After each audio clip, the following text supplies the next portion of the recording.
ভাই লোক অবশেষে নতুন আইফোন লঞ্চ হয়ে গেল গতকাল রাত 11:30টার দিকে অ্যাপল বাংলাদেশ টাইম 11:30টার দিকে লঞ্চ করে দেয়। Welcome to Apple Park. এবং 17 সিরিজের প্রত্যেকটা স্মার্টফোনের ফ্রন্ট ফেসিং ক্যামেরায় সেন্টার স্টেজ সেন্সর ব্যবহার করছে, ওরা এই সিস্টেমটা ব্যবহার করছে। নর্মালি এখনকার যে কোনো স্মার্টফোনের ফোন ক্যামেরা কিন্তু আমরা একটু এইরকম শেপের 3/4 এর সেন্সর দেখি, কিন্তু ওরা ব্যবহার করছে স্কোয়ার শেপের সেন্সর।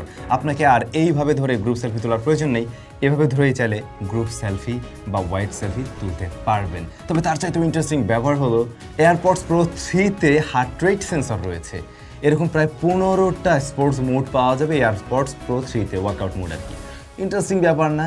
তবে ভাই এত ইন্টারেস্টিং ব্যাপারের মাঝে আগলি ব্যাপারও আছে।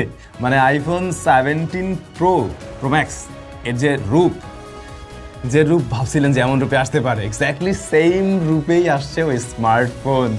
বাট হ্যাঁ, এটার পিছনে একটা রহস্য আছে, হ্যাঁ সে ব্যাপার তো জানবেনই। তো অ্যাপল ইভেন্টে কি লঞ্চ করা হলো এবং নতুন 17 সিরিজ আসলে কোথায় নতুনত্ব রয়েছে, চলুন সেগুলো একটু ঝটপট জেনে নেই। আর বাংলাদেশ থেকে যারা কিনা আইফোন 17 সিরিজ কেনার চিন্তা ভাবনা করছেন, সবচাইতে আগে আপনারা পেয়ে যাবেন SMS গ্যাজেটসে। তাদের সাথে যোগাযোগ রাখতে পারেন, এখনই প্রি অর্ডার করতে পারেন বা যোগাযোগ রাখতে পারেন। খুব সুন বাংলাদেশে তারা নিয়ে আসতে চলছে এই ডিভাইসগুলো। আর হ্যাঁ, SMS গ্যাজেটের নতুন আউটলেট খুলনাতে উদ্বোধন হতে যাচ্ছে আগামী 12 তারিখে। আমি নিজেও থাকবো সেখানে। তো খুলনাবাসী আপনাদের সাথে দেখা হচ্ছে এই 12 তারিখে। ভিডিওর কমেন্ট সেকশনে এবং ডেসক্রিপশনে বিস্তারিত সবকিছু লেখা আছে, কোথায় কখন কোন শপ উদ্বোধন হচ্ছে আর কি। অলরাইট, 17 সিরিজে মোট ওরা 4টি স্মার্টফোন অ্যানাউন্স করে। এর মধ্যে রয়েছে 17 এয়ার, 17 এয়ার না আসলে আইফোন এয়ার, এবং 17 প্রো আর প্রো ম্যাক্স। প্রো এবং প্রো ম্যাক্সের মাঝে তো তফাৎ নেই, আপনারা জানেন, জাস্ট সাইজের একটা ম্যাটার করে, ব্যাটারি একটু ছোট বড় আছে, দ্যাটস ইট। বাকি বিষয়বস্তু সব কিছু সেম, যেহেতু ফোন বড় হবে ডিসপ্লে একটু বড় হবে, এটাই। তো 17 এই যে ডিভাইসটা, যেখানে কিন্তু আমরা দেখছি সিরামিক শিল্ড 2 ব্যবহার করেছে ওরা, ডিসপ্লে গার্ড হিসাবে। সিরামিক শিল্ড নর্মালি মোটামুটি ভালো ছিল, এখন 2 আসছে, যেটা প্রিভিয়াস জেনারেশন থেকে আরও বেশি শক্তপোক্ত, ডিউরেবল, এবং IP68 এর রেটিং রয়েছে। তবে ফোনের বডি ফ্রেমে কি থাকছে? বডি ফ্রেমে অ্যালুমিনিয়াম রয়েছে, না এখানে টাইটানিয়াম নয়, অ্যালুমিনিয়াম রয়েছে। আর ফোনের display size 6.3 inch, LTPO super retina XDR। যেটা নিয়ে ভাবছিলেন 120 হার্টজ কি পাবো? ইয়েস, প্রমোশন এবারে সবগুলো ফোনেই রয়েছে। এই ডিসপ্লেতে আপনারা প্রমোশন পাচ্ছেন, 120 হার্টজ হাই রিফ্রেশ রেট পাচ্ছেন। সেই সাথে রয়েছে ওই যে ওদের যে পিল শেপ নচ বা যেটাকে বলা হয় ডাইনামিক আইল্যান্ড, সেই জিনিসটাও রয়েছে। ব্রাইটনেস বেড়েছে, 3000 নিটস রয়েছে এখানে, পিক 3000 নিটস। আর ক্যামেরাতে 48 মেগাপিক্সেলের মেইন শুটারের পাশাপাশি 48 মেগাপিক্সেলের আলট্রা ওয়াইড শুটার। হ্যাঁ, পোর্ট্রেটে আপনি ছবি তুলতে পারবেন ডেফিনেটলি। এবং অ্যাপল তো পারলে ক্লেম করে যে এটা একদম পুরো অপটিক্যাল জুম লেন্সের মতো, আপনি চাইলে ওরকম জুম করে ছবি তুলে সেটাতেও ডিটেল লস করবে না। তবে এই ফোনের মেইন ক্যামেরায় ভিডিও রেকর্ড করতে পারবেন সর্বোচ্চ 4K 60 FPS এ। আর ফ্রন্ট ফেসিং ক্যামেরা 18 মেগাপিক্সেল, যেখানে মূলত বিশেষ নতুনত্ব আপনি দেখতে পাবেন। এবং এই সিরিজের প্রত্যেকটা ডিভাইসেই 18 মেগাপিক্সেলের শুটার রয়েছে। তো এইটা মূলত সেন্টার স্টেজ সিস্টেম ওরা ব্যবহার করছে, যেটা আমরা এর আগে আইপ্যাডেও কিন্তু দেখেছি। আপনাদের নিশ্চয়ই খেয়াল আছে যে আইপ্যাডটা আপনি রেখে যে কোনো দিকে মুভ করুন না কেন, ও আপনাকে কিন্তু সেন্টার থেকেই দেখাতে পারবে। তো মূলত নর্মালি যে সেন্সরগুলো হয় ফোন ক্যামেরার ক্ষেত্রে আমরা দেখতে পাই, ওটা 3/4 হয়, একটু পাশের দিকে লম্বাটে শেপের কিছুটা। লাইক আমার ভিডিওটা যেমন দেখছেন 16:9, আর ওটা 3/4 এরকম হয়। বাট ওরা কি করছে, এখানে প্রত্যেকটা স্মার্টফোনেই ব্যবহার করেছে হচ্ছে স্কোয়ার সেন্সর। এর ফলে আপনি ছবিটা যখন এইভাবেও তুলছেন তখনও ওয়াইড নেওয়া সম্ভব হচ্ছে, আবার যখন আপনি একা সেলফি তুলবেন তখন আসলে যতটুকু অ্যাসপেক্ট রেশিও দরকার সেভাবেও তুলতে পারবেন। তো জাস্ট একভাবে ধরে রেখে আপনি বিভিন্ন অ্যাসপেক্ট রেশিওতে ছবি তুলতে পারবেন এই সেন্টার স্টেজের কারণে। তাছাড়া স্ট্যাবিলিটির ব্যাপারটাও একদম সেই লেভেলের পর্যায়ে চলে এসছে, যেহেতু সেন্টার স্টেজ সিস্টেমটাই ওরা এখানে ব্যবহার করছে। আচ্ছা, এরপর যদি আসি SoC-তে, সেখানে অ্যাপল A19 রয়েছে। অ্যাপল A19 3nm এর SoC একটা, যার 2টা কোর হচ্ছে গিয়ে পারফরমেন্স কোর আর 4টা হচ্ছে গিয়ে এফিসিয়েন্সি কোর। এবং এখানে কিন্তু 5 কোর GPU রয়েছে, 16 কোর নিউরাল ইঞ্জিন রয়েছে। তো সবচেয়ে ছোট ভাই হওয়া সত্ত্বেও যথেষ্ট শক্তিশালী কিছুই রয়েছে এর মাঝে। আর 8GB র্যাম এবং 256GB থেকেই শুরু হচ্ছে এই ডিভাইস। অ্যাপলের এবারের কোনো ফোনেই আর 128 নেই, সবই 256 থেকে শুরু হতে যাচ্ছে। একই রকমভাবে আপনারা US এর জন্য ওই যে ভ্যারিয়েন্ট পাবেন, কি বলে সিম ছাড়া মিনস ফিজিক্যাল সিম ছাড়া, গ্লোবাল কিংবা অন্য কান্ট্রিতে সিম রয়েছে, ফিজিক্যাল সিম এবং ই সিম। ব্যাটারি আনঅফিসিয়াল তথ্য অনুযায়ী 3692 mAh এবং ওয়্যারলেস চার্জিং সিস্টেম সাপোর্ট নেয় 25 ওয়াট পর্যন্ত। এটা USB 2 রয়েছে। আচ্ছা, দামের প্রসঙ্গে আমরা একটু পরে আসি। এবার যদি আসি এয়ারের কাছে, যে জিনিসটা নিয়ে অনেকেই এক্সাইটেড, ইভেন আমার নিজেরও ভালো লাগছে, হুদাই কেন যেন মনে হচ্ছে যে এই ফোনটা পাইলে একটু নিজের কাছে রাখতাম আর কি, এরকম। এয়ারটা খুবই স্লিম একটা device. Apple for the first time এত স্লিম ফোন নিয়ে এসছে, যার থিকনেস হলো অনলি 5.5 মিলিমিটার। তবে হ্যাঁ, এই ফোনটাতে ওরা টাইটেনিয়াম ব্যবহার করেছে, টাইটেনিয়াম ফ্রেম, এবং 5 গ্রেডের টাইটেনিয়াম ফ্রেম ব্যবহার করছে, গ্রেড 5-এর, যার ফলে এটা অনেক বেশি ডিউরেবল হয়েছে, অনেক বেশি শক্ত হয়েছে। এত পাতলা ডিভাইস, এখানে টাইটেনিয়াম না দিয়ে অ্যালুমিনিয়াম দিলে যে কোনো সময় বেন্ড হওয়ার একটা পসিবিলিটি থাকলেও থাকতো, বাট এবারে আর সেই চান্সেস নেই। বাট ভাই, এই ফোনের ডিজাইন তো মিলে টেকনো স্লিমের সাথে, এখন কে কারে নকল করলো? আইফোন নকল করে দিল। এনিওয়ে, এই স্মার্টফোনে সিরামিক শিল্ড 2 এর গ্লাস রয়েছে এবং রিয়ারে কিন্তু সিরামিক গ্লাস রয়েছে, ফার্স্ট জেনারেশন, যেটা IP68 এর রেটিং থাকছে, 6.5 ইঞ্চের প্যানেল, এবং ডিসপ্লে প্যানেল ওই সেম, মানে 6.5 ইঞ্চের LTPO সুপার রেটিনে XDR OLED 120Hz high refresh rate and 3000 nits peak brightness, same ব্যাপার আছে এখানে কোনো ডিফারেন্ট কিছু নেই। তবে ক্যামেরাতে এসে আমরা ভিন্নতা দেখব। রিয়ারে একটা ক্যামেরাই থাকছে, 48 মেগাপিক্সেলের ক্যামেরা রয়েছে অ্যান্ড 18 মেগাপিক্সেল ফ্রন্ট ফেসিং ক্যামেরায়, সেন্টার স্টেজ, যেটা একটু আগে আমি বলছিলাম, এটা নিয়ে আর ক্লিয়ার করার কিছু নাই।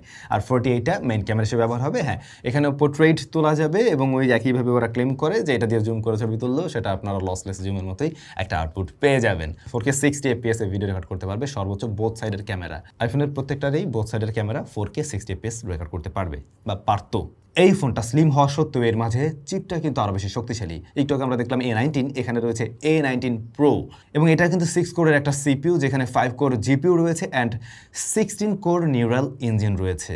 8GB র্যাম, সেই সাথে 256, 512 অ্যান্ড 1TB ভ্যারিয়েন্ট পর্যন্ত পাওয়া যাবে এই ডিভাইসটা। যেহেতু পাতলা ফোন, ব্যাটারিটাও পাতলা ছোট, এখানে ব্যাটারি রয়েছে 3149 mAh আনঅফিশিয়াল তথ্য অনুযায়ী। হ্যাঁ, 20 ওয়াট পর্যন্ত ওয়্যারলেস চার্জিং সিস্টেম সাপোর্ট নেয়, USB জেনারেশন 2 সাপোর্ট নেয় এটাতে আর কি, টাইপ-সিতে। এবারে ফাইনালি যদি আসি একদম বড় ভাইদের কাছে, 17 Pro অ্যান্ড Pro Max, এই দুইটা স্মার্টফোনের ডিজাইন ভাই একদমই খুবই স্পেশাল। আপনাদের কাছে কেমন লাগছে ডিজাইন কমেন্ট করে একটু জানাইন। তো এবারে আপনারা ওই যে রিয়ারের যে ডিজাইন দেখে আসছিলেন, এক্স্যাক্টলি সেম ডিজাইনই এসছে, নতুন এই কালারটা আসছে, যেটা নিয়ে বেশ কয়েক বছর ধরেই বিভিন্ন রুমার ছিল, ফাইনালি এই কালারটা আসছে, বেশ বোল্ড লাগছে। এখন এই কালার অনেকের কাছে এই অরেঞ্জ কালারটা ভালোও লাগতে পারে, যেরকম নাও লাগতে পারে। তবে এইখানে আপনারা ক্যামেরার যে মডিউলের জায়গাটা দেখছেন, টোটাল বডি ফ্রেম থেকে ওই জায়গাটাকে একসাথে তৈরি করা হয়েছে। মানে আগের মতো রিয়ার প্যানেলের পুরো অংশটা একটা নয়, বরং বডির সাথে রয়েছে ক্যামেরার এই পার্টটুকু। এতে করে ফোনটা আরও বেশি শক্তপোক্ত হতে পারে। বাট একটা চ্যালেঞ্জ থাকতে পারে, যেটা আমার মনে হয় যে আসলে ক্যামেরা মডিউলের এই যে বরাবর যে জায়গাটা, এই জায়গাটায় কালারটা মানে যদি কোনো কিছুর সাথে একটু সেরকম খোসা লাগে, টিকবে কি না। কারণ এত বড় একটা জায়গা যা অ্যালুমিনিয়ামের, এটা কিন্তু টাইটেনিয়াম বিল্ড না, ওরা কিন্তু আবার অ্যালুমিনিয়ামে ফিরে আসছে এবং এখানে কিন্তু অ্যালুমিনিয়ামই ব্যবহার হয়েছে। সো আমি জানি না আসলে এইটা কি হবে, দেখা যাবে, হয়তো কিছুদিন ব্যবহার করলেই দেখা যাবে। এছাড়া বাকি পোর্টস অ্যান্ড বাটন কিন্তু একই রকমভাবে আছে, অ্যাকশন বাটন রয়েছে, ক্যামেরা কন্ট্রোল বাটন রয়েছে, এগুলো একদমই ওইভাবে আছে। ও হ্যাঁ, আর এই প্রত্যেকটা ডিভাইসেই কিন্তু ওই যে অ্যাপল ইন্টেলিজেন্স যেটা ব্যবহার হয়েছে, এইখানে খুব একটা ইমপ্রুভমেন্ট এসছে বলে আমার মনে হয় না, ওটা হাতে আসলে আরও ভালোভাবে বোঝা যাবে আর কি। যাই হোক, এই ফোনের ডিসপ্লেকে প্রোটেকশন করছে সিরামিক শিল্ড 2, অ্যালুমিনিয়াম ফ্রেম রয়েছে বললাম, অ্যালুমিনিয়াম ব্যাক, প্লাস হচ্ছে গিয়ে গ্লাসও রয়েছে, ছোট্ট একটা অংশ গ্লাস রয়েছে, যেখানে সিরামিক শিল্ড রয়েছে। IP68 এর রেটিং রয়েছে এবং 6.9 প্লাস 6.3 ইঞ্চ এই দুইটা প্যানেল সাইজে পাওয়া যাবে। ওই যেটা প্রো ম্যাক্স, ওইটার কি বড় ডিসপ্লে নিয়ে আসছে, 6.9 ইঞ্চ, এবং ডিসপ্লে কিন্তু same, super retina, XDR OLED 120Hz 3000 nits. So এই জায়গাটা একদম সিমিলার সেম আছে। আচ্ছা, 48 মেগাপিক্সেলের মেইন শুটার, 48 মেগাপিক্সেলের আলট্রাওয়াইড শুটার, 48 মেগাপিক্সেলের পেরিস্কোপ জুম লেন্স, যেখানে 4x অপটিক্যাল জুম পাওয়া যাবে, আর 18 মেগাপিক্সেলের ফ্রন্ট ফেসিং ক্যামেরা রয়েছে। তো ফ্রন্ট ফেসিং ক্যামেরার ব্যাপারটা একদম সিমিলার সেম থাকছে, বাট হ্যাঁ, প্রো ভার্সনগুলোতে এসে আমরা রিয়ারের যে মেইন ক্যামেরাগুলো, সেখানে সবই 48 দেখছি। অনেকেই আমার মতো শুনেছিলেন, বা আমাদের লাস্ট একটা ভিডিওতে আমরা বলছিলাম যেমন কিছু রিমার আসছে লাস্ট মোমেন্টে যে আইফোন এবারে 8K পর্যন্ত থাকতে পারে। তো ওরা হুদাই ওদিকে যায় না, আমি খুশি হয়েছি ভাই। এখন পর্যন্ত আপনি নিজেই বলেন, যতগুলো ফোন এই যে 8K ফেটকে পেয়েছেন, 8K পর্যন্ত রেকর্ড করা যায়, কেউ কি আসলে ওই 8K দিয়ে রেকর্ড করছেন? মানে ওই ভিডিওর চাইতে 4K 60 FPS মাস বেটার মনে হয় হুদাই, মানে ওটা এখনও লাগে না। দিলে আর কি দিতে পারতো, বলতে পারতো এই, বাট ওরকম কিছু নেই। বাকি বিষয়গুলো প্রিভিয়াস জেনারেশনের সাথে মিলে, এই জন্য আমি আর ওগুলোতে গেলাম না। এরপরে অ্যাপল A19 Pro রয়েছে এখানে প্রসেসর হিসাবে, same 6 core CPU, 5 core GPU and 16 core neural engine সেমভাবেই থাকছে। ওই যে হার্ডওয়্যার রে ট্রেসিং, এগুলো কিন্তু প্রতিটা ডিভাইসের ক্ষেত্রে আপনারা পেয়ে যাচ্ছেন। এবং ওরা কিন্তু ভ্যাপর চেম্বার কুলিং সিস্টেম ব্যবহার করছে, যার ফলে হিট ম্যানেজমেন্ট আশা করা যাচ্ছে আগের চাইতে বেটার হবে। অনেকেই বলতেন যাই নতুন আইফোনও বেশ ভালোই গরম হয় গেমিংয়ে গিয়ে, বাট আই থিঙ্ক যে এবারে কিছুটা বেটার করতে পারবে। সো এখন দেখার পালা আসলে সেই জায়গাটা কতটুকু ভালো করছে। আর আপনাদের অবগতির জন্য একটা বিষয় জানাই, অনেকেই মানে একটা মিসকনসেপশন তৈরি হয়ে আছে অনেকের মাঝে যে অ্যাপলের ফোনে আইফোনে ব্যাটারি চার্জ থাকে না। আসলে লেটেস্ট যে ফোনগুলো রয়েছে এগুলো ম্যাক্সিমাম অ্যান্ড্রয়েড ফোনের চাইতেই বেটার ব্যাকআপ দেয়, মানে লেটেস্ট আমি 15 সিরিজ 16 সিরিজের এগুলোর কথা বলছি আর কি। আগের ফোনগুলো আসলেই কম ব্যাকআপ দিত, বাট এখনকার ফোনগুলো কিন্তু দুর্দান্ত ব্যাকআপ দেয়। অলরাইট, 12 জিবি থেকে শুরু হচ্ছে এই প্রো ভার্সনগুলো, মানে 12 জিবি র্যাম থেকে 1256, 12/512, 1 টিবি 2 টিবি পর্যন্ত পাবেন আপনারা এই ডিভাইস। এখন এই 2 টিবিটা আসলে হয়তো অনেকের ক্ষেত্রে প্রয়োজন হতে পারে, অনেকেরই রয়েছেন যাদের কিনা খুব বেশি স্টোরেজের প্রয়োজন পড়ে, তাদের জন্য এটা দরকার হবে। বাট এই 2 টিবি ভ্যারিয়েন্টটা কিনতে বেশ ভালো রকমের টাকা পয়সা আপনাকে গুনতে হচ্ছে।